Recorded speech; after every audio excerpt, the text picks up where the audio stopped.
আসলে বুঝতে পারলাম না এই মাজারের কাছে এসে এরকম নাচানাচি করার মানেটা কি? বড়ই অদ্ভুত লাগলো ব্যাপারটা আমার কাছে।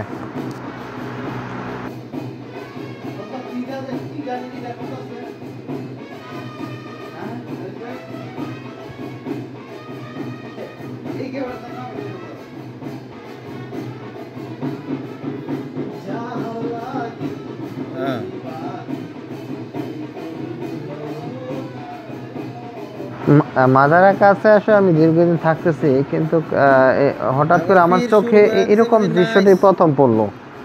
জানি না এটা কি শুরু করলো, আমি এই প্রথম দেখলাম এই জায়গায় এরকম ঢোল তবলা বাজাচ্ছে।